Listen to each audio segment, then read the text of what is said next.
आज कित्येक वर्षापासून मोदी म्हणत आहेत की मेरे प्यारे बंधू और भाइयों, मेरे प्यारे देशवासियों, अब अच्छे दिन आने वाले आहे। आणि खरंच चांगले दिवस आलेले आहेत। 3 ते 4 वर्षाच्या 5 वर्षाच्या छोट्या छोट्या वयोगटातल्या मुली आहेत, त्यांच्या दर सेकंदाला, दर दिवसाला, दर रात्रीला त्यांच्यावर बलात्कार होत आहे। आणि या बलात्कारच नाही तर बलात्कार करून ह्या चिमुकल्या मातीमध्ये दफन होत आहेत आणि बलात्कार करणारे खुले आम सांड बाहेर फिरत आहेत। त्यांना कुठलाही कानूनची सजा, कडक कारवाई होत नाही, त्यांना फाशीचे कलम लागू होत नाही किंवा त्यांचं कुठलंही जागेवर एन्काउंटर होत नाही। आणि अच्छे दिन आले वाले आहे। जे लोक स्वयंपाक आता गॅसवर करत होते तेच लोक आता गॅस नसल्यामुळे स्वयंपाक चुलीवर करत आहेत। मोदी सांगत आहेत की इंधनचा कमी वापर करा, तेल खाऊ नका, सोने खरेदी करू नका। उद्या मोदीचे आदेश येणार आहेत की कपडा सुद्धा खूप महागला आहे, जास्त भारीचे कपडे वापरू नका।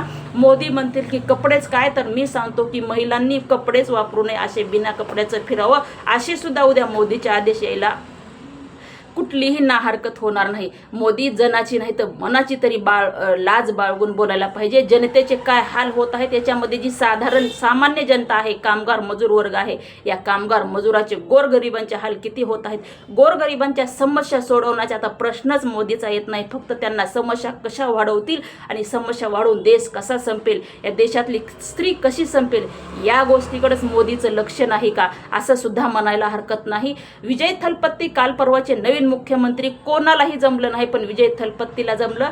कित्येक वर्षापासून चालू आहे, कित्येक नेते या खुर्चीवर आले आणि गेले, पण त्यांना दारूबंदीसाठी एकाही हरामखोर भडव्या नेत्यांनी दारूबंदीसाठी पुढे पाऊल उचललं नाही किंवा दारूबंदीचे GR काढले नाहीत। बलात्कार होणाऱ्या भडव्यांना कायमची फाशीचा कलम लागू व्हावा, या सर्व गोष्टीसाठी कुठल्याही नेत्यांनी बोलणं केलं नाही। परमपूज्य डॉक्टर बाबासाहेब आंबेडकर यांनी सुद्धा संविधानामध्ये लिहिलं आहे की महिलावर होणारे अन्याय, अत्याचार, खून प्रकरण, अपहरणसाठी एकच कलम, एकच सजा आणि एकच नियम, ती म्हणजे फाशीची सजा संविधानामध्ये लिखित आहे। पण या भडव्या नेत्यांना ती गोष्ट बाहेर लागू करणं होत नाही किंवा अंमलात आणणं होत नाही।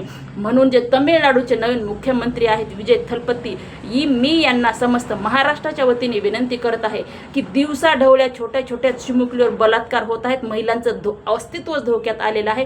स्त्रीवर होणारे अन्याय, अत्याचार, खून अपहरणचे बलात्कार जर थांबवायचे असतील तर हरामखोर भडव्यांना एकच कलम, एकच नियम, ती म्हणजे फाशीची सजा ही कायमची झालीच पाहिजे। आणि दारूबंदी फक्त तामिळनाडूमधून नाही तर विजय थलपत्ती पूर्ण महाराष्ट्रापासून दारूबंदीचे कलम आणि दारूबंदीचा नियम, दारूबंदीचा GR हा अंमलात आलाच पाहिजे।